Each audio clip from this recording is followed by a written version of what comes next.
오늘 이 추운 날 또 금년에 가는데 오늘 어려운 일을 해주셔서 너무 감사합니다. 내년에 모두가 건강하시고 일이죠.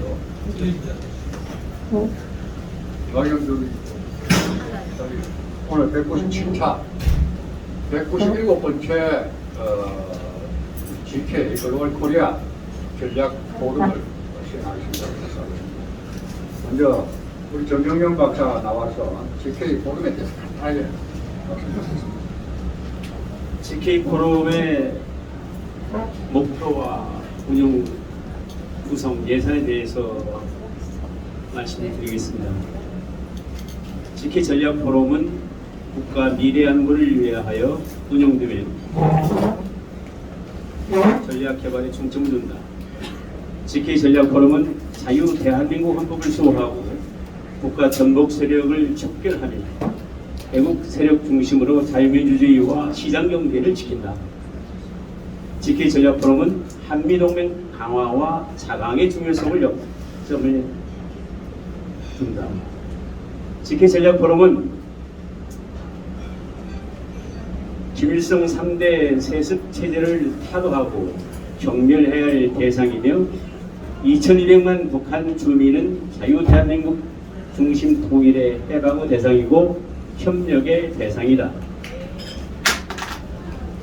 GK 전략 포럼은 안보 이론과 지식과 지혜를 국민에게 다양한 경로를 통해서 전파하며 국민의 건전한 안보 문화를 형성하는 데 책임과 의무를 다한다. GK 전략 포럼은 사상의 빈곤은 국가의 재앙이 되며 자유민주 시장 경제의 모든 것을 상실할 수 있다는 위기감을 깊이 인식하여 사상 이념 투쟁에 전력을 기울인다. GK 전략 포럼은 다양한 이론과 경험을 가진 학자, 교수, 종교 성직자, 정부 공직자, 기업인, 군 장성, 언론인 등을 대상으로 구성되며 2017년 이후에는 구 활동에 헌신하는 일반 시민의 참여도 권장한다. GK 전략 포럼은 전 시국의 심각한 안보 위기에 대처할 이론과 행동이 요구되며 교육단체에 대한 연계와 지원도 필요하다고 본다. GK 전략 포럼은 자유의 창시자이신 이승만 대통령, 한강 기적의 기초를 이룬 세기의 지도자 박정희 대통령을 존경하며 특히 88 서울 올림픽을 통해 한강 기적의 완성을 이룬 5공화국의 잘못된 역사를 바로잡는 데 최대 역점을 둔다. GK 전략 포럼 운영은 2007년 7월 창립 이후 대부분 무료로 운영이 되어 왔으나 2023년부터는 연 회비 10만 원을 지불할 계획입니다. 이상입니다. 정 박사가 우리 GK 포럼에 대해서 간단하게 소개를 했습니다. 그 내용 중에서 저희가 사실 관심을 갖고 걱정을 둬야 될 부분이 우리 40년 동안 우리 국민과 젊은 세대에게 세뇌 선동시킨 5공화국 역사 이걸 좀 바로 잡아야 되겠다. 501 한강 기적의 완성품이라고. 근데 이걸 전부 다 거꾸로 지금 만들어가지고 하기 때문에 이걸 통해서 대한민국 국민이나 젊은 세대가 완전히 거꾸로 된 영원히 망가진 상태에 있다는 것 갖다 우리가 느끼고 여기 계신 분들이 그런 노력을 갖다가 해주시기 바랍니다. 사실 그게 이제 앞장서서 지금 하시는 분이 오늘 주제 발표를 하시는 우리 화평 미래한국재단 이사장님이십니다. 정말 국민의 한 사람으로서 또 이런 안보를 하는 사람으로서 대한민국에 이런 분이 계시면서 정말 마지막까지 역사를 바로잡는 역사 전쟁에서 하시는 데에서는 너무 감사하고 존경스럽습니다. 박수 한번 치주십시오.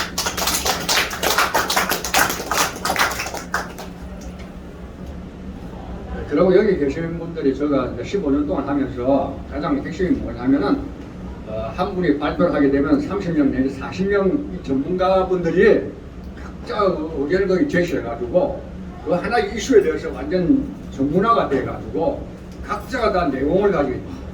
그래서 이 내용을 가지고서 자기 학교에서 강의를 한다든가 또 친구를 만난다든가 또 SNS를 한다든가 다양한 방법을 통해서 유튜브를 통해서 한다든가 해서 이런 건강한 대한민국의 안보 문화를 갖다가 퍼뜨리는 데 역할을 해달라. 그야말로 그냥 내띠 쓰는 것도 아니고 야생의 풀같이 그냥 그런 주변에 있는 모든 분들한테 그걸 하기 위해서 지금 공부를 갖다 그렇게 계속 해온 겁니다. 이해해 주시기 바랍니다. 그리고 지금 이제 이렇게 한 분 우리 김동신 장관님이 저보다 2년 선배님이고 여기 최성우 장모님하고 육사 동기생인데도 어이 그렇게 밤늦게 가지고 이야기를 했는데도 안 오시냐 아직 이 부분이 오셨는데 그럼 간단하게 제가 소개를 하는데 하겠습니다. 여기 첫 번 오신 분들 여성분들하고 먼저 일어나십시오. 여성분들 일어나고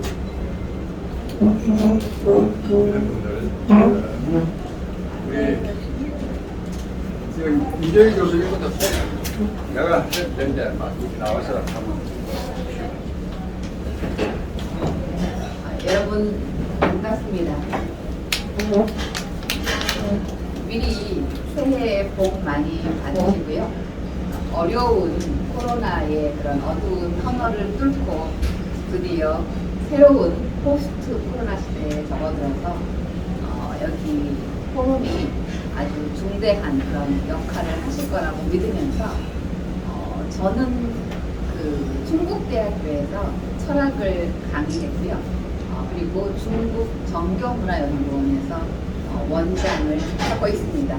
말하자면 여기 초창기 member 중에 한 명입니다. 반갑습니다.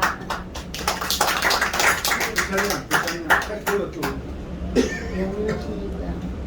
담배 서효변이라고 합니다. 저는 시인이고 신앙품 단체를 하나 이끌고 있습니다. 오늘 처음 집에서 반갑습니다. 감사합니다.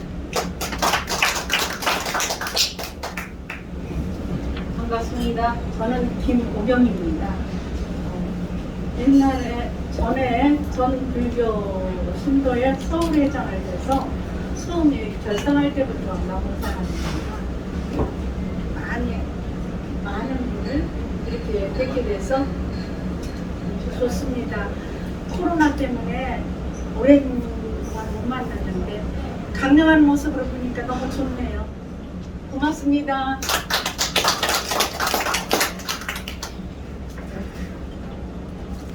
Ladies and gentlemen, very nice good afternoon to you. I'm very happy to hear that because so many people, so much my favorite people and respected people here. And another thing is actually my birthday today. Of course, I so much appreciate General Park Song-gu. He never knows, of course, but anyhow. My name is Sonia Beibeko. 한국 이름 백건희. 본명은 배한기입니다. 만나서 반갑습니다. 감사합니다.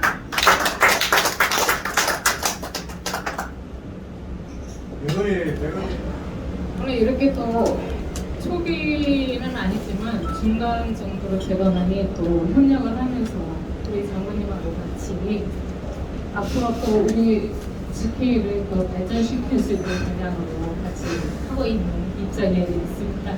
저는 뭐 저를 자랑할 건 별로 없고 저희 한지봉의 작가로서 지금 활동하고 있습니다. 네, 반갑습니다. 자랑할 거는 별로 없지만 저는 음악을 전공했고요. 음악 철학을 전공한 사람인데 이정신입니다. 그리고 제가 박승부 장관하고 인연이 있는 거는 10년도 훨씬 넘었죠, 장관님. 우리가 사회 정신건강연구원이라고 박창창 박사님이 하시는 데서 만나 뵙고 굉장히 나라 걱정과 모든 면에서 의견을 같이 하는 여러분들과 같이 관계를 쭉 이때까지 연결해 왔지만 저는 한 6개월은 독일에서 있고 6개월은 한국에서 있는데요. 근데 어쩌다가 오늘은 이렇게 좋은 기회에 초대해 주셔서 여러분하고 같이 훌륭하신 분과 같이 얼굴을 인사하고 걱정을 같이 나누는 기회가 돼서 많은 면으로 감사드립니다. 그리고 하는 말씀, 드린 말씀은 뭐 별로 아는 건 없지만 나라 사랑하는 마음은 외국에 있으나 여기 있으나 외국에 있으면 오히려 더 커지는 거예요. 예, 그래서 여러분들이 다 훌륭한 같은 마음으로 우리가 이 회의를 하니까 감사드립니다.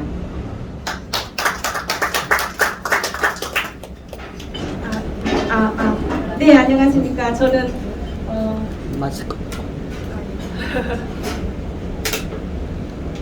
안녕하십니까. 저는 거저 우리나라 제일 북쪽 대한민국 함경북도 청진에서 내려온 주찬영이라고 합니다.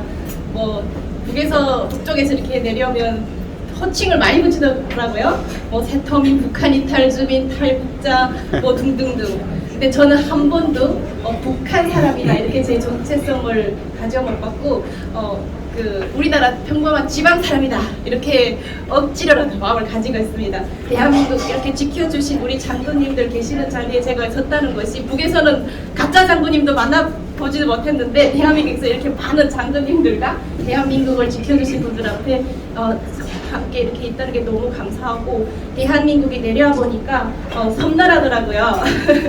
물리적으로 이렇게 섬나라더라고요. 그래서 제가 오늘 이곳에 나와서 많이 배우면서 저 북쪽까지 꼭 우리 그 반도를 잇는 그 세대가 돼야겠다라는 마음에 조용히 앉아서 많이 배우도록 하겠습니다. 감사합니다. 이상현이라고 합니다.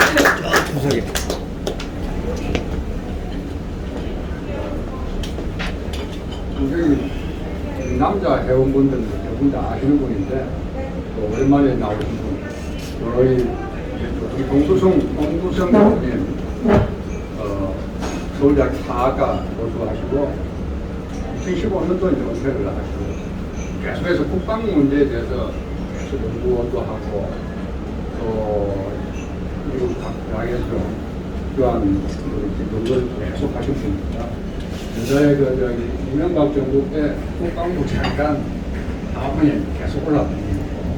우리 홍 교수님 오늘 일주일 동안 가신돼가지고 만나뵙게 돼서 반갑습니다. 홍두승입니다. 저는 7년 전에 서울대학교 사회학과에서 정년퇴직을 하고 현재는 사회학과 명예교수의 신분으로 있습니다. 그간에 박승부 장관께서 늘 연락도 많이 하시고 포럼에 참여해 주기를 많이 원하셨습니다만 핑계로 잘 나오시는 분인데 오늘 같이 안 나오면 굉장히 절연하실 것 같아가지고 다른 것도 제껴놓고 왔습니다. 손인범 장군님도 계시는 저는 현재 아시는 분은 아시겠지만 파주에 소재하고 있는 한민고등학교의 법인인 한민학원의 이사장직을 맡고 있습니다.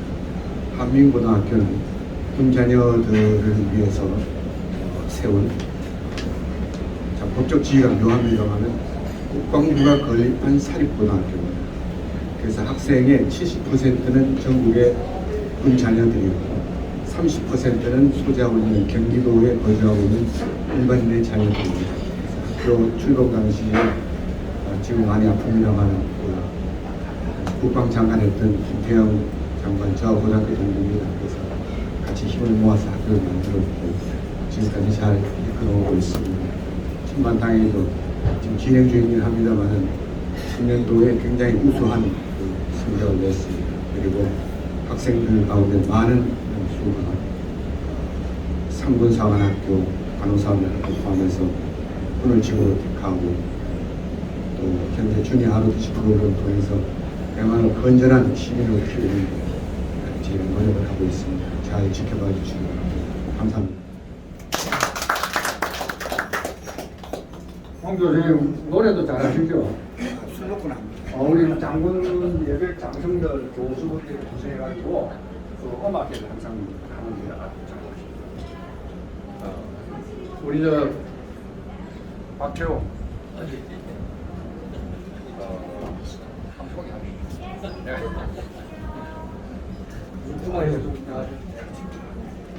네, 아유, 저 3년 전에 우리 박승부 장군님 저기 강의를 해달라고 그래서 직계의 전략부에서 그때 우리 공화당 사무총장 하면서 광화문에서 테이프 집회 본부장 투쟁할 때 문재인 정부를 반드시 엎어야 되겠다. 4.19 혁명으로 엎어버리자고. 문재인 5년 광화문에서 제가 지식인인데 가장 제 인생에서 힘든 시간을 보낸 것 같아요.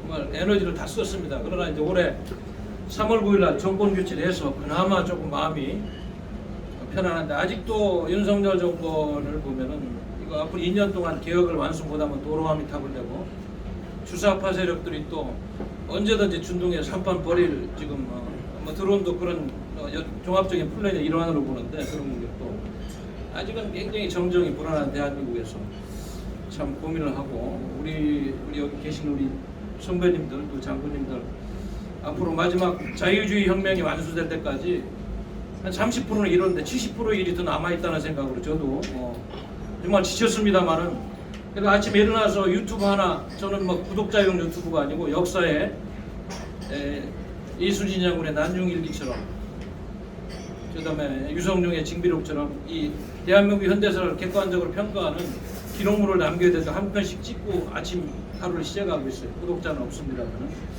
아무튼 우리 박수 장군님 우리 저 지난 5년 동안 광화문에서 우리 저 미공화당의 과거에 또 많은 또 집회 과정에서 도움을 주시고 내부심을 같이 나눈 그런 시절들 생각하니까 여기 계신 선배님께서 마지막 대한민국이 자유주의 혁명을 완수할 때까지 같이 또 힘을 합해야 되는 정권 교체는 30%밖에 의미가 없는 것 같아요. 제가 보니까 대통령 주변의 인사들도 저희들처럼 이렇게 애국심으로 무장하고 분명한 국가관과 외국관은 역사관으로 무장하고 이렇게 뒷받침하는 분들이 죄송합니다만 저도 다 아는 사람들만 적은 것 같아요. 그러다 보니까 대통령은 뭐 결기도 있고 뭐 확실하게 뭘 하려고 그러는데 주위의 인사들이 좀 함량이 떨어지는 것 같아요. 내가 보니까 그게 좀 안타깝고 그래서 빨리 좀 개각도 하고 좋은 인사들 배치해서 이 좌파가 다시 등극하기 전에 MB가 실수했던 것을 다시는 중도실험론이 많이 쓸데없는 소리 하지 말고 마지막 기회 대한민국을 살릴 수 있는 마지막 기회 앞으로 2년 개혁 작업을 완수하는데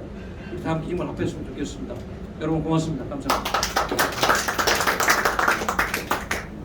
전임문 장군 육사 입교할 때 제가 육사 31기 면접 관리했는데 전 장군이 영어를 잘한다고 해가지고 제가 면접할 때 전임범 학생 영어로 말이지 여기 저 육사 전문 도착해가지고 여기까지 오는데 느낀 점을 영어로 한번 이야기해보라 하니까 영어를 아주 장하게 잘해서 제가 A 플러스가 합격이 되었습니다.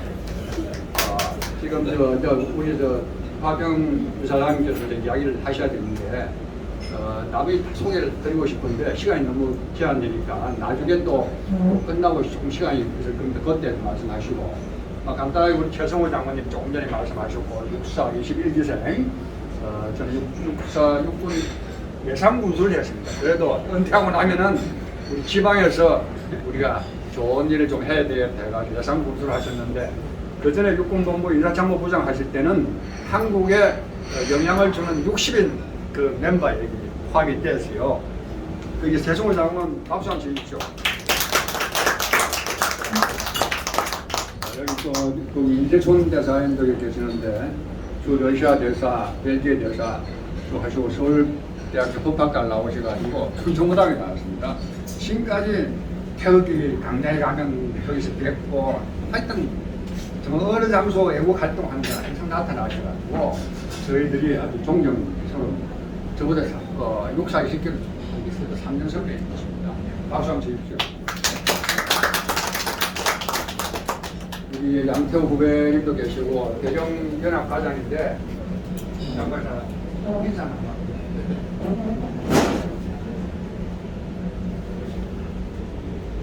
오늘 한미연합회 전용부에서 박승규 장군님께서 작성자였습니다. 제3대 유태공 해병대 대령연합회 부장으로 하면서 탄핵 중에 광화문의 주권을 반란스럽게 그런 대화가 나와있고 지금 그리고 장군 프로그램을 하면서 이것까지 그리고 연합청사를 펴서 우리 자유민주주의를 수호하고 한미동맹을 수호하고 그다음에 문재인 주사파 독재 정권의 63개의 적폐 계획들 이걸 청산 안 하면 나라가 아픕니다. 지금 거꾸로 돼가는 게 오히려 지금의 시국의 상황은 제가 볼 적에 오히려 문재인 정부가 더 위험합니다. 범죄 피라들이 현 대통령을 위협을 하고 검찰을 위협을 하고 이런 아주 모든 공정과 성실과 법칙에 모르는데 이거를 통제하는 것은 이 자리에 계신 우리 모든 그런 애국사들이 각오라고 이제 지금 끝까지 쳐내십니다. 대통령을 탄핵한다는 것은 바로 자유민주 체제를 늘 맞서라고 공산주의 했다는 그런 모든 지령들이 북한에서 받고 중국 미국 이렇게 돌아가면 아주 상당히 더 위험한 상황을 가고 있다는 것을 인식을 하고 정신을 바짝 차리고 하는 그 수가 되겠습니다. 그때 말씀드립니다. 감사합니다.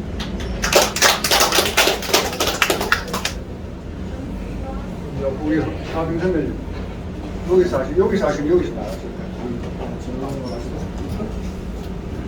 너무 젊어 보이시네요. 아 그래요? 저보다 저 하빈 선배님은 저보다 육사 저게 7년 선배님이십니다. 7년 선배님인데 제5공학을 설계했던 분이죠.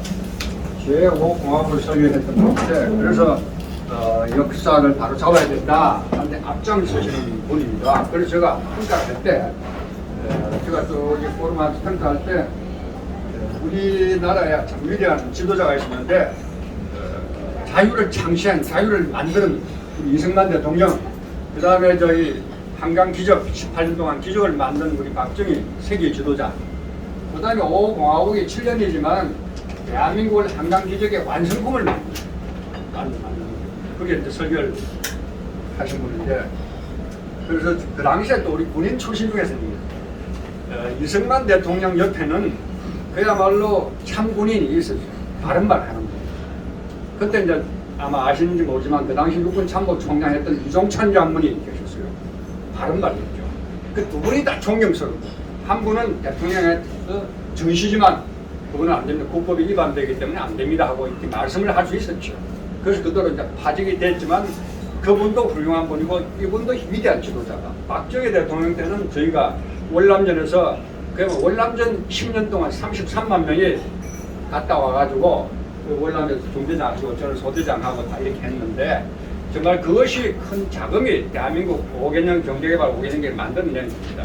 그 옆에는 누가 있냐 하니까 우리 최명신 장군이 그 옆에서 항상 이렇게 많은 말을 해줄 때에서 감사한 마음을 지난번 추도식에 제가 다녀왔습니다. 우리 5공화국에서는 우리 화평 선배님 이 정말 제가 그랬습니다. 전두환 대통령이 때 참모를 뽑았는데 민간인이나 군인 중에서 많은 참모로 훌륭한 참모를 선택해가지고 했기 때문에 5공화국 7년이 성공했는데 그중에 오늘 지금 80대 중반 가까이 되시는데도 불구하고 속에서 불tur자 나를 걱정하면서 역사를 바로 잡는데 역할을 하고 계십니다. 그래서 제가 항상 존경하는 마음으로 시간 남을 좀 오십시오 하고 했습니다. 감사합니다. 박수 한번 주십시오.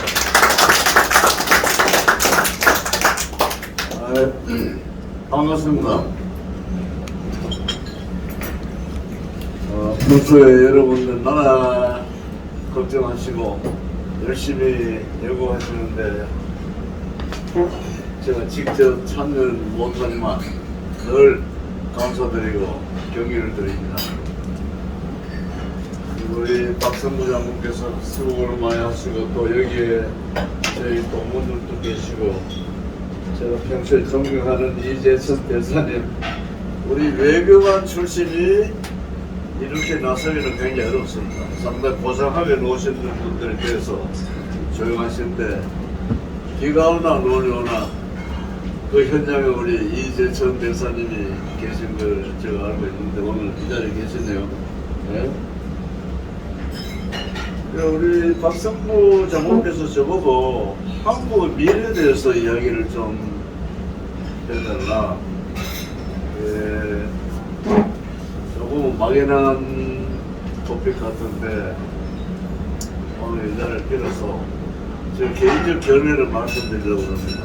이게 누가 뭐 정해진 이론이 있는 게 아니니까요. 그래서 나름대로 정리를 해보니까 그렇게 쉽지 않는 토픽인데 부족함이 있더라도 널리 양해하시고 들어주십시오. 저희들이 대한민국 국민으로서 살아가면서 지금 일반적으로는 한강의 기적을 달성한 국가, 근대화를 이룬 국가에서 잘 살고 있다 이렇게 생각하는 경향이 있지만 우리가 조금 더 이걸 들여다보면 사실은 그렇지 않다 하는 게 저는 개인적 생각입니다. 한강의 기적 완성된 건 아니고 2분의 1 정도 완성되지 않았을까. 경제적으로는 우리가 사실 기적이 이렇죠. 나머지 부분은 기적은 커녕 건대화 수준에도 도달하지 못했다 하는 게 제 개인적 판단입니다. 정의는 많죠 사실.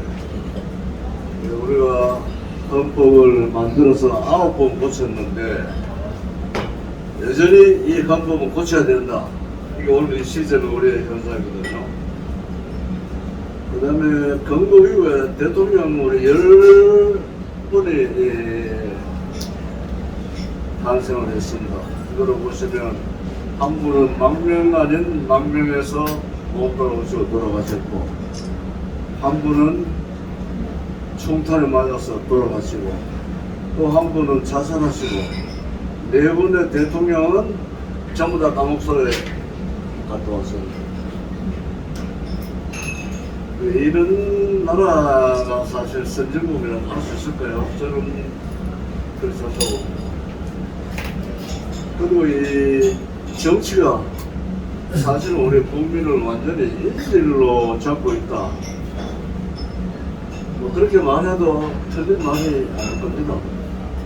우리 언론 배우 되시는 김혜자 씨가 며칠 전에 언론에 인터뷰한 걸 읽어봤습니다. 이분은 이렇게 얘기했어요. 정말 이 정치인들 왜 이럴까요? 대본도 형편없고 연기자도 형편없습니다. 그리고 국민의 한 사람으로서 걱정이 많습니다. 아주 평범한 우리 언론 배우의 말이지만 이 말 속에는 진실이 담겨 있다고 저는 믿습니다. 모르겠습니다. 여러분 어떻게 생각하는지. 우리나라는 5년 이상 정부 정책을 계획하기도 어렵고 기업이 5년 이상 장기 계획을 투자하기도 어려운 나라입니다. 왜냐하면 5년마다 이게 정권이 바뀌면 정책이 다 바뀌니까요. 앞서간 정권은 다 죽어버리거나 또 자기 나름대로 새로운 걸 내놓으면서 계속 이 반복하는 게 대한민국이기 때문에, 따라서 우리가 이 미래를 전망함에 있어가지고 어려운 게 사실은 한두 가지가 아니죠. 그래서 오늘 시간에는 뭐 100년 후도 미래고 10년 후도 미래인데 조금 더 이걸 구체화해서 5년, 20년, 20년 후를 전제해서 저 의견을 말씀드릴 겁니다. 20년을 기준으로 하는 이유는 박 정권 18년, 그 다음에 전 정권 7년, 이 25년 동안에 우리 대한민국이 유사 이래 최초로 자립경제를 완성했습니다. 그 다음에 자주국방 대세를 갖췄고, 그리고 방산산업 기반도 닦았고, 이 반도체 시장하는 기반도 그때 갖춰졌습니다. 그렇다면 이 기간은 무에서 유를 창조한 기간이에요. 아무도 없는 데서 그런 위협을 발생을 했거든요. 그렇다면 이 시점에서 앞으로 20년 이건 유에서 새로운 유를 창조하는 기간이니까 뭐 그렇게 짧은 시간은 아니다 라고 생각합니다. 그런 각도에서 우리가 미래를 이야기할 때, 그러면 한국의 미래 두 가지 측면에서 접근할 수 있다고 봐요. 하나는 한국의 미래가 어떻게 될까? 이건 상당히 수동적입니다. 세월 흘러간 대로 20년 후에 한국 지금 같으면 어떤 모습일까? 이렇게 우리가 생각하는 방법이 하나 있고, 반대로 20년 후 우리는 이런 한국을 원한다 하는 입장에서 우리가 이걸 생각할 수가 있지 않을까 싶어요. 저도 오늘 어떻게 될까 이게 아니고 어떤 한국을 우리가 원하나 하는 능동적 입장에서 이 미래를 이야기하고 싶습니다. 이거 가만히 있으면 안 됩니다. 여러분 애국 운동하시는 것이 나라도 지키고 잘 됐으면 좋겠다 해서 하실 거기 때문에 우리가 원하는 대한민국의 소위 모습 그리고 그런 모습에 우리가 다가가기 위해서 어떤 과정을 거쳐야 될까 하는 것을 제가 간단하게 말씀을 드릴게요. 이제 그럼 20년을 목표 설정 우리는 해야 됩니다. 이런 나라를 원하기 때문에 이런 목표를 세우는 건데 그러나 이 목표 설정할 때 전제 조건이 있다고요. 여러 가지 많지만 제일 중요한 것이 오늘날 우리가 살아가는 이 시대의 특성을 조금 더 구체적으로 판단할 필요가 있습니다. 시대마다 다 이게 상황이 다르니까요. 이 시대 인식이 굉장히 중요한데 제일 먼저 우리가 인식해야 될 것은 지금 이 사회는 후기 소위 산업화 사회입니다. 또 쉽게 하면 디지털 시대죠. 그래서 이게 삶의 속도가 문장 빠르고 그 다음에 국가 간의 경쟁이 갈수록 치열해지는 시대를 살아가게 되어 있어요. 그 어물어물하다 보면 뒤처지게 되는 시대다. 또 하나의 특징은 우리가 이 지구촌 시대를 살아가는 입장이에요. 그리고 우리의 삶의 영역이 지구 단위입니다. 지금 뭐 흔히 세계화라고 하지만 따라서 이 삶의 범위를 가는 게 지구 단위로 우리는 살아가는 시대에 살고 있다. 보니까 우리 위성이 이제 달 궤도를 건너는데 흔히 학자들이 행성 시대에 산다. 지구 차원을 넘어서 우주 차원에서 우리가 사고하는 이런 시대를 살아가고 있습니다. 신호도 이루는 피할 수 없는 사람이에요. 그 다음에 신냉전 시대에 살고 있습니다. 이 부분이 여러분께서 이제 조금 잘 좋지 않는 부분인데 동서냉전이 끝났기 때문에 냉전이 끝났다 이렇게 생각하지만 사상적으로 냉전은 계속되고 있습니다. 다만 양상이 달라져서 다르네요. 그래서 이 자유주의 세력, 공산주의 세력이 여전히 경쟁을 하고 협조를 하고 있는데 과거에 막스 레닌이즘에 입각했던 계급투쟁이나 또는 폭력혁명은 이제는 불가능하다. 입증이 됐으니까요. 그러나 이 막시스트는 자기의 목표를 표명하지 않았습니다. 폭력혁명이나 계급투쟁 대신에 문화투쟁을 통해서 자본주의 사회를 완전히 뒤엎어야 되겠다. 이게 오늘날 새로운 냉전의 양태입니다. 우리 한국 사회에서 신냉전을 말씀하시는 분이 아직 드문데 우리 이상우 전 한민대학 총장께서 최근에 언론 인터뷰에서 이 신냉전 시대다라고 말씀을 하셨어요. 그래서 신냉전이라고 하면서 자유주의 세력들 뉴레트 신좌파들의 소위 보이지 않는 전쟁이 계속되고 있고 한국이 가장 대표적인 장소다.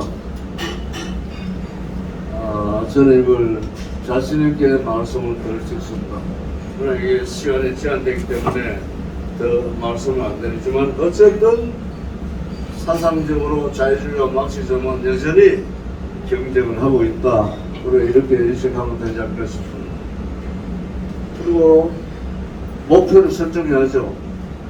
저는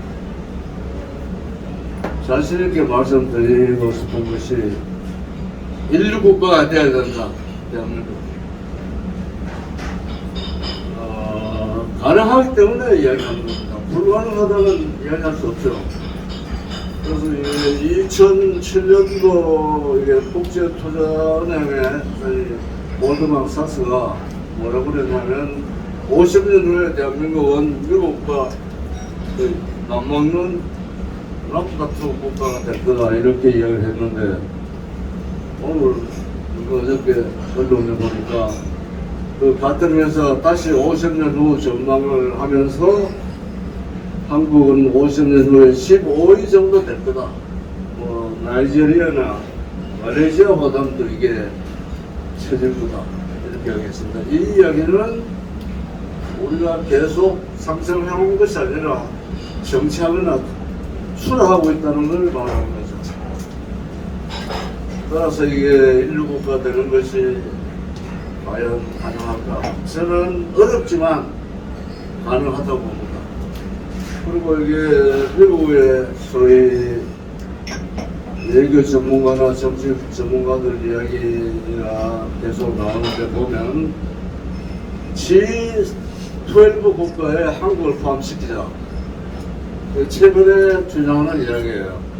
G7 국가는 여러분 아십니다. 거기에 그러면 어떤 국가가 추가되나? 오스트라리아, 뉴질랜드, 한국, 그 다음에 나토, EU 이 5개를 G7을 합해서 G12로 해가지고 국제사회를 주도해 가자. 그만큼 한국의 잠재의 영향을 인정하는 이야기겠죠. 그리고 또 하나는 오늘날 국제사회에서 소위 파워하우스라는 표현을 썼어요. 그 제조산업의 주도국가. 그게 몇 개 나라가 안 돼요, 보면. 중국, 일본, 독일, 프랑스, 미국. 그 다음에 우리 한국도 포함되어 있습니다. 다시 말해서 국제사회에서 이게 제조산업으로 강력한 영향을 갖고 있는 나라 중에 대한민국이 포함되어 있습니다. 뭐 이런 잠재적 영향을 갖고 있으니까요. 우리가 생각과 노력하기에 따라서 뭐 인류국가가 못될 것도 없는 거죠. 그래서 저는 인류국가의 성격을 이렇게 규정을 하고 싶습니다. G7 국가 현재 수준보다 한 단계 높은 국가로 가야 된다. 뭐 미국이나 영국이나 뭐 대단한 나라지만 그러나 여전히 모든 나라, 모든 국민들이 그야말로 받아들일 수 있는 체제. 우리가 뭐 인류 보편적 가치를 실현한 국가를 이야기하는 건데 그 점에서 대한민국이 목표를 둬야 되지 않을까. 뭐 기왕 내신 김에 뭐 중간 단계에 머물 게 아니라 최고에 갈 수 있다. 그래서 제가 여러분 뭐 인류 국가가 되자. First Class Nation. 오늘 전문인들께 이걸 강조할 필요가 있다고 생각이 드는데 이 목표를 달성하려면 앞으로 한 20년이면 최소한 가능하지 않을까. 그 단계를 이렇게 봤습니다. 2022년에서 2027년 5년, 윤정부 5년 잘해야죠. 또 성공하기를 바랍니다. 그러나 조건이 아주 어렵습니다. 제가 바라는 두 가지의 일만 해줘도 우리가 고맙게 생각해야 되는데 하나는 문재인 정부 5년 동안에 저질러는 온갖 것을 제자리에 돌려놔줬으면 좋겠다.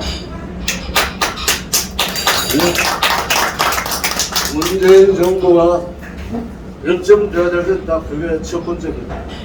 뭐 우리는 흔히 그 좌파 척결을 여러 가지 표현하지만 어쨌든 이 좌파 정권 5년이 어지러 놓은 것을 제자리에 돌려다가 거기에는 문재인이도 감옥소 가야 되고 이재명이도 감옥소 가야 되고 저는 정치보복을 찬성하는 사람은 아닙니다. 그러나 이 경우는 우리가 사상투쟁에서 이기기 위해서는 절대 피해갈 수 없는 거예요. 그리고 우리 윤 정부가 해야 될 두 번째 과정은 다음 5년 후에 새로운 우파 정권이 탄생할 수 있는 기반을 만들어주면 좋겠다. 만약 이 5년이 이런저런 이유로 실패를 하고 좌파 정권이 들어서면 어떻게 되겠습니까? 그때는 끝입니다. 이재명 같은 사람은 지난번에도 보니까 미군 나라 그럼 나가야죠. 그건 우리 주권사항입니다. 틀림없이 그런 일들이 벌어질 겁니다. 왜? DJ, 노무현, 문재인, 다음 또 새로운 5년. 이게 20년이에요. 이제 얘들도 더 물러설 수 없는 거예요. 더 이상 피해갈 수 없고, 이제는 확실히 자기의 발톱을 드러내서 목표를 달성하려고 합니다. 민족 자주통일까지 배치우자. 그래서 이 앞으로 5년이 반갑습니다.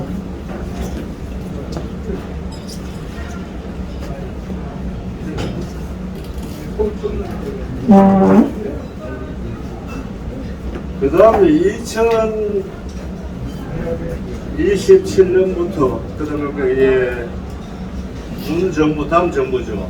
반드시 우파 정부 들어서야 된다는 전제에서 하는 이야기입니다. 이 정권이 해야 될 일은 뭐냐? 우리는 이게 1등국가 되려면요 혁명적 변신과 변화를 겪어야 됩니다. 적당히 정책 좀 바꾸고 그 다음에 이런 식으로 해서는 안 되는 그런 구조적이고 제도적 보선을 바꿨기 때문에 이걸 바꾸는 건 혁명적이에요. 우리 사고도 바꿔야 되고 방식도 바꿔야 되고 전략도 바꿔야 되고 정책도 바꿔야 되는데 이게 간단하지 않기 때문에 이거 준비하는 것도 한 5년 걸릴 겁니다. 현 정권 아닌 다음 정권이 5년 동안에 소위 혁명적 변신과 변화를 위한 준비 작업을 해줘야 된다. 여기에는 개헌이 포함이 되어 있습니다. 헌법을 바꾸지 않으면 우리는 절대 선진국이 될 수 없습니다. 여기서 그 이유는 제가 설명하기가 시간이 허용되지 않는데 어쨌든 이 준비 단계에서는 헌법을 반드시 고쳐야 된다. 그 다음 정권 한 10년 이 10년 동안에 소위 한국의 기적을 완성하고 건강을 마무리해야 됩니다. 이렇게 해서 20년이에요. 그러니까 어떻습니까? 현 정부, 다음 정부, 다음 앞으로 최소한 4번은 어떤 일이 있더라도 우파 정권이 들어서야만 우리에게 희망이 있습니다. 이게 제가 생각하는 결론이에요.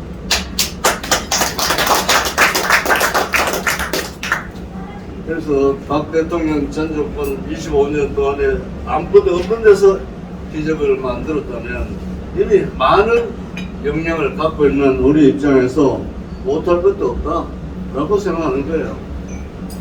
생각을 하고 머리를 떠내고 사고 노력하면 반드시 되지 않을까.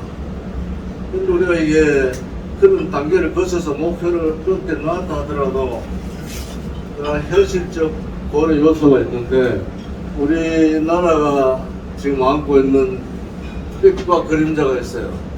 빛이라고 하는 게 여러분 잘 알다시피 우리 경제 강국입니다. 국방 강국이에요. 여러 가지 내부적인 문제가 있지만 방산 강국이에요. 아까 말씀드렸다시피 G12 국가에 한국을 넣자. 제조 산업의 강국이다. 이런 엄청난 캐파를 갖고 있습니다. 디지털 강국으로. 그 반면에 그림자도 많죠. 우리나라에 분단 지역 남북이 나누어져 있지 않습니까? 그 다음에 우리나라는 자원이 없습니다. 사람밖에. 그것도 우리는 굉장히 어려운 일이고 남한에서는 사상투쟁이 진행되고 있다. 이게 아주 골치 아픈 문제입니다. 우리나라 출산율 세계에서 보십니다. 이게 계속되면 앞으로 대한민국 없어져요. 아주 심각한 문제고, 거기에 비례해서 초고속 고령화 사회다. 이건 국력의 저하에 아주 결정적인 영향을 주는 요소예요, 사실은.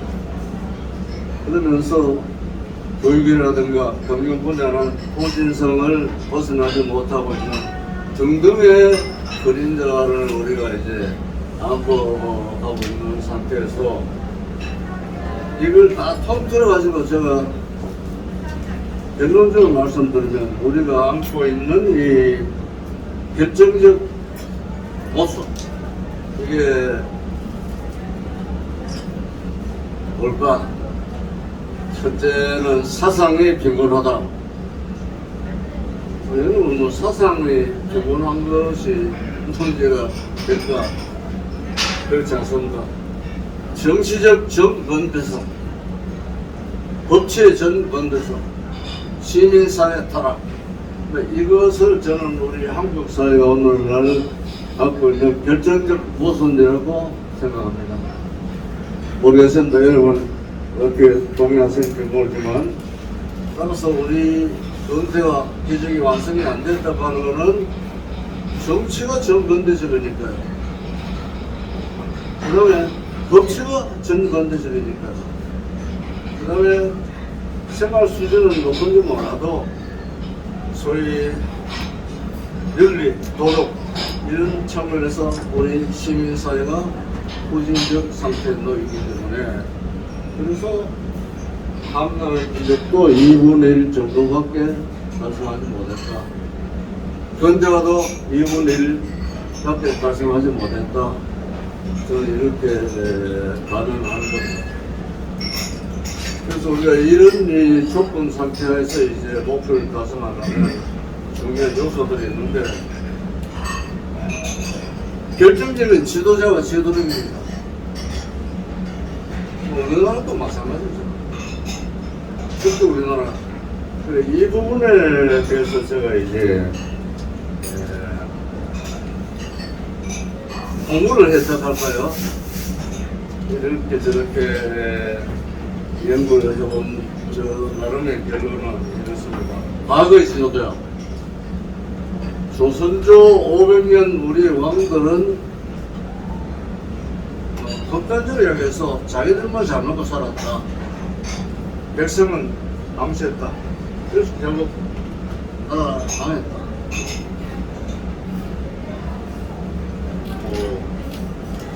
태종은 동생들 다 죽이고, 세조는 조카를 죽였고, 선조는 인민을 하니까 재빨리 도망갔습니다. 이게 도주예요. 모험진이라고 하는 아주 거창한 단어를 쓰는데 도망갔습니다. 오늘날 우크라이나에 이게 젤렌스키 보세요. 야, 미국 사람들이 비행기 보내줄까? 아니야. 탄약 보내줘. 러시아와 이게 우크라이나를 비교하면 이게 나이가 골리앗의 싸움이에요. 근데 지금 러시아가 물려가지고 보전하고 있죠. 그 지도자 요소 결정적이에요. 젤렌스키. 그리고 고종은 나라를 팔아먹었습니다. 사실은. 일본 사람을 주는 뇌물을 많이 받아먹고, 예? 결국은 나라를 넘겨줬습니다. 그 기록은 많아요. 따라서 이 조선의 지도자들은 우리가 되돌아보면 500년 동안 중국에 기대서 백성을 방치하고 자기들만 배불리 먹고 살다가 망했다. 그 지도자의 문제죠, 사실은. 그 다음에 식민지 시대, 우리가 국권을 빼앗겼기 때문에 지도자가 나타나지 않았지만, 그러나 인점에 우리 지도자들 보면 좌우가 분열되어 있었고, 민족주의 진영의 지도자들도 뿔뿔이 분열되어 있었습니다.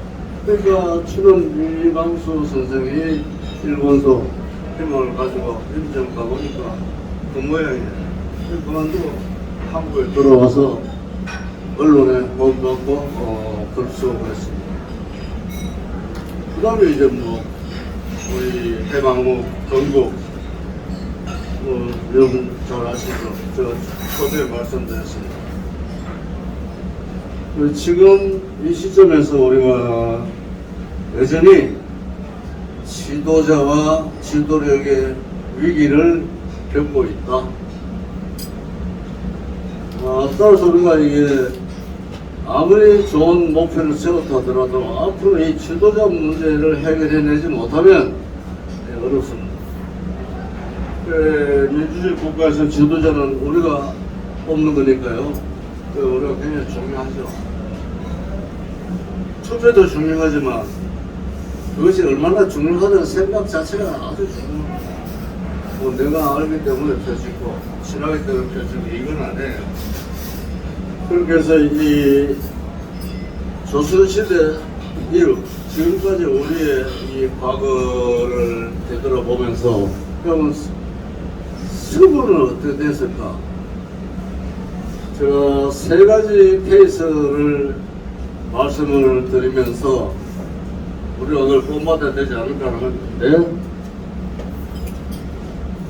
히라의 페리플레스가 이게 기원전 430년 그때 펠로폰네소스 전쟁 기간에요. 유명한 소위 추도사를 했습니다. 역사에 남아있는 유명한 연설이에요. 이 페리클레스는 히라의 민주주의 절정기의 지도자였습니다. 군인이면서 정치가였어요. 이 페리클레스가 이렇게 이야기했습니다. 우리 역사상 정치 지도자가 민주주의를 최초로 정의를 내린 사람이에요. 그 추도사 내용 가운데 핵심이 우리의 이 정부 체제는 남의 걸 모방한 것도 아니고 예도 없는 민주주의 정부다. 데모크라시라는 말을 처음 썼습니다. 왜? 다수에 의해서 움직여지는 정부 형태이기 때문에 2,500년 가까이 되죠. 그 추도사의 내용이요, 오늘날 우리 자유주의 사회에서 하는 내용하고 조금 더 다르지 않습니다. 뭐 신분의 기천에 관계없이 능력만 있으면 어떤 범죄도 할 수 있어야 된다. 정의는 모든 사람에게 똑같이 적용돼야 된다. 우리 아테네는 세계 개방돼 있다, 오픈돼 있다고 그랬어요. 그러면 어떤 외국 사람도 받아들이고 그 사람들이 와서 살면서 배우고 일하고 하는 걸 방해하지 않는다. 우리 한국 사회는 조선시대부터 1970년대까지 폐쇄된 사회였습니다. 조선시대는 뭐 바다도 못 나가고 명나라 청나라 지배하에서 황제의 허가 없이는 조선의 왕이 일본과 중국 빼고는 다른 데 절대 대표를 보낼 것 같았습니다. 바다에 나가서도 안 돼요. 그리고 1970년대까지 어땠습니까? 통일금지, 여행 제한, 뭐 이런저런 식으로 물론 이유는 있었지만 우리가 마음대로 자유스럽게 살 수 없었습니다. 그리고 이게 반도 국가로서 대륙에 붙어가지고 지내왔죠. 이걸 2500년 페리플레스가 이야기했습니다. 오늘 우리가 하고자 하는 거. 그래서 이 히라의 소위 서구 문명, 웨스턴 시빌리제이션의 홈그라운드가 된 이유가 여러 가지지만 이런데 큰 이유가 있습니다. 그 다음에 두 번째는 우리가 잘 아는 링컨인데, 링컨은 뭐 학교를 제대로 나온 기록이 없습니다. 그 기록에 보면 우리 학교 나왔다는 게 없어요.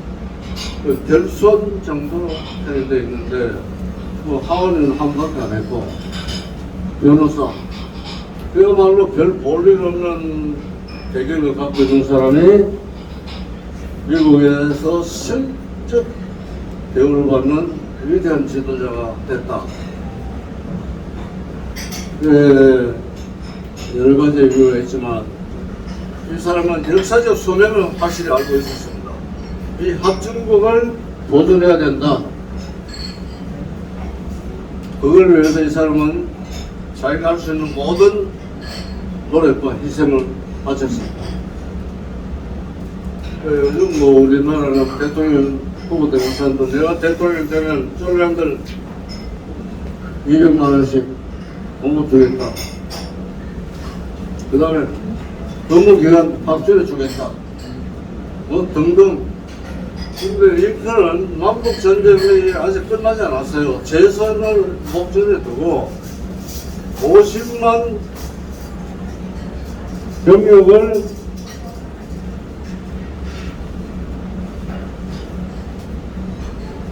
보내달라 이렇게 얘기했습니다. 이제 공화당 지도부가 그렇게 되면 선거 이길 수 없다. 링컨이 선거가 중요한 게 아니고 이 합중국 보전 중요하다. 150만 중병을 해가지고 그러면 남북전쟁이 생겼죠. 그걸 선거 목전에 가서 이겼습니다. 그리고 이 양반이 나중에 어떤 거냐면 남북전쟁의 성격을 이렇게 규정했습니다. 낭군이 반란에서 일어났다 이렇게 이야기 안 하고 하느님이 북쪽과 남쪽에게 이 고약한 전쟁을 갖다 줬다. 다시 해서 합중국이 앞으로 존재하는 한 발전해서는 안 되니까 이건 누구의 책임이 아니다. 신의 의지다. 이렇게 해서 이 책임의 소재를 자기 국민에게 넘기지 않았습니다. 네, 대단히 위대한 거죠. 그 다음에 레가는 뭐 소련을 무너뜨린 전소입니다. 여러 가지 이유가 있지만 닉슨 키신저와 정반대 길을 걸은 사람인데 소위 과거 연장선상에서 현재를 생각하는 사람이 닉슨 키신저였다면 레가는 현재 기준으로 미래를 보고 결정했어요. 핵이 없는 세상, 미사일 없는 세상. 소련은 악의 제국이기 때문에 이걸 없어져야 된다. 이 낸시까지 이걸 걱정했어요. 그러나 그렇게 진행이 됐습니다. 그래서 이게 테리플리스나 이 링컨이나 대간에 공통점이 있어요. 뭐냐면 위대한 영혼의 소유예요. 그다음에 자기의 역사적 소명을 정확히 알고 있었어요. 그리고 전사적 기질을 갖고 있었습니다. 물러서지 않았습니다. 이런 이 공통적 요소를 갖고 있었기 때문에 우리도 앞으로 이런 지도자가 나와야 되지 않을까. 저는 결론적으로 이런 지도자가 나왔으면 좋겠습니다. 링컨 플러스 비스마르크. 링컨은 이 합중국을 보존하는 사람이에요. 소위 내부 갈등을 수술했다고. 오늘 우리 남한 사회에서 이게 사상 갈등이 벌어지고 남북이 분단되는 상태에서 통일된 한국을 보존하려면 링컨과 같은 그런 이 비전을 가진 지도자가 반드시 나와야 된다. 그 다음에 분열된 걸 통일한 게 비스마르크예요. 독일. 그리고 우리는 내적 갈등을 통합하는 면에서 비스마르크 같은 지도자가 필요하지 않을까. 그 비스마르크는 천년지사이죠. 강력한 리더십을 발휘했습니다. 원칙에 대해서는 타협하지 않았습니다. 링컨도 그렇고. 그래서 이와 같은 지도자가 나와야 되는데 시간이 다 됐다고 이야기를 하네요. 이랬습니다. 앞으로 20년 동안에 우파 정권을 계속 우리가 탄생시키는 책임은 주권자의 국민에게 있다. 바로 여러분들께 있는 거죠. 이걸 우리가 이제 하기 위해서는 다음 2027년 선거가 결정적으로 중요하다고 봅니다.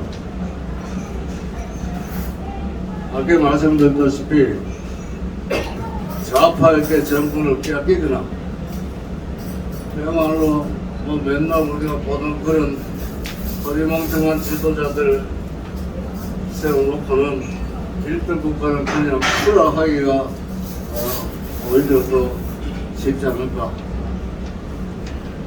그래서 2027년 우리 선거를 위해 가지고 우리가 생각을 해야 될 것이요. 만나는 사람들하고 이야기를 했습니다만, 소위 이 실버 세대, 여기 뭐 실버 세대 저도 그렇고 계시는데, 예, 부산에 시민 운동하시는 분이 책을 쓴 가운데 실버 혁명이라는 말을 썼습니다. 이 실버 세대가 총단결해서 제대로 된 지도자들을 뽑자. 이게 그 양반이 말하는 실버 혁명이에요. 이거는 구체적 근거가 있습니다. 60세 이상을 실버 세대라고 우리가 가정했을 때 한 1000만이 된대요. 30살 넘은 사람 표가 자기밖에 없지만 자기 건강 부인하고 실버 세대 표가 많습니다. 뭐 며느리, 사위, 손자, 손녀 뭐 많아요. 그래서 이게 실버 세대에 속하는 1000명의 유권자들이 한 마음만 가지면 세상을 뒤엎을 수 있고 세울 수도 있다. 여러분 이 점에 대해서 좀 깊이 생각을 하십시오. 이 실버 혁명을 할 때 조건이 있습니다. 지금 많은 연구 단체들이 참여하고 있지만 제가 이에 관심 갖는 분들과 하는 이야기가 내가 뭐 한 잔 해먹겠다고 실버 운동하지 마라. 새로운 세대를 무대에 올리는데 우리가 희생하는 것으로 끝나야 된다. 그래서 우리의 정치의 세대 교체를 해야만 앞으로 잘 나아갈 수 있다. 제가 이렇게 이야기를 했는데 실버 혁명 가능합니다.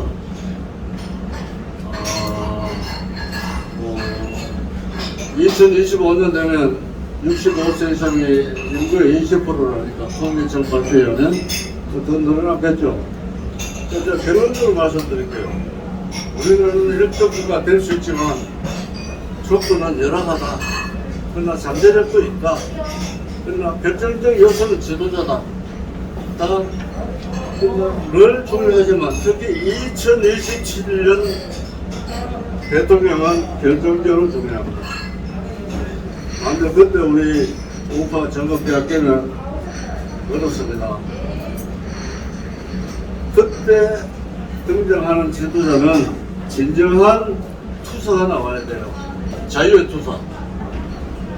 자유 대한민국을 위해서 자기 몸을 바칠 수 있는 이런 지도자가 나와야 돼요. 뭐 어디 있을지 모르지만 그러나 사람은 많다고 봅니다. 지금 무대에 있는 사람만 우리가 보면 안 되고 우리 주변에 광범위한 이 범위를 놓고 문제가 앞으로 한 몇 년 있으니까요. 한 3, 4년 동안에 새로운 지도자를 만들어야 된다. 이 노력을 하는 분들이 곳곳에 있는 것 같아요. 그래서 여러분 자신을 가지십시오. 예?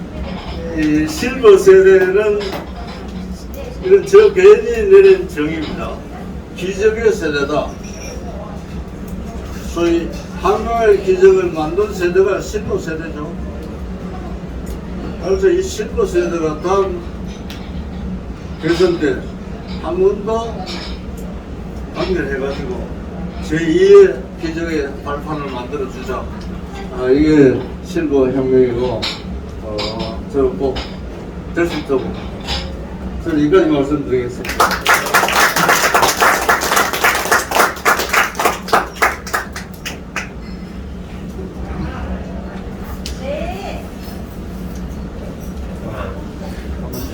잘 들었죠. 최고 혁명, 기적의 세대.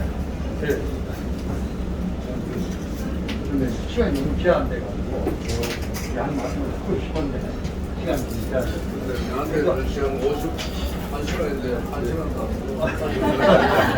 죄송합니다. 사상과 이념에 빈곤은 국가의 지향을 놓는다 이런 말씀. 여기다 사상과 이념에 공부해가지고 대한민국을 이끌어가는 개개인들이 이제 지도자 대단히 중요하다. 윤 정부가 이번에 해야 될 일이 두 가지를 말씀하셨는데 그동안 좌익 정권이 그동안 오랫동안 지속이 됐는데 그 중에 특히 문재인 5년 동안이 대한민국의 모든 부분을 망가뜨렸죠. 국방 문제 마찬가지입니다. 드론 하나 못 잡는 수준이라 말이죠. 이걸 갖다가 제자리 놓아야 된다는 것하고 그 다음에 향후 4번 정도는 우리 자유를 지키는 국가 지도자가 될 수 있도록 여러분들 역할을 해주셔야 된다. 하겠습니다. 그리고 이제 그렇게 되려면 윤석열 정부는 그 밑에 참모에서부터 윤석열 대통령이 이르기까지 그야말로 평화로운 모습이 아니라 그야말로 혁명적인 자세를 보여요. 지난번에 사진에 보니까 개 몇 마리 갖다가 안고서 이렇게 평화스러운 모습 보는데 지금 대한민국이 혁명의 시기인데 이런 모습은 앞으로 좀 지향해야 됩니다. 오늘 말씀을 드리고 우리 평소 때 알곡을 뿌려야만이 우리 성경에서도 하나님이 결실을 주는 거지 그냥 역사에 맡기고 우리는 들어누워 있자. 안 된다. 어려운 시간에 저희들한테 좋은 귀한 말씀하셨는데 저희 오름에서 선물을 준비했습니다. 선물 멋진 선물이죠. 네? 제가 여러분한테 뽑은 건데 이거 받으면 안 되는데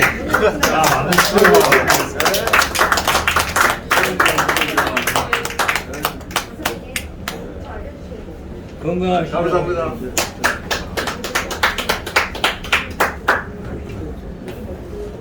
자, 이제 식사하겠습니다.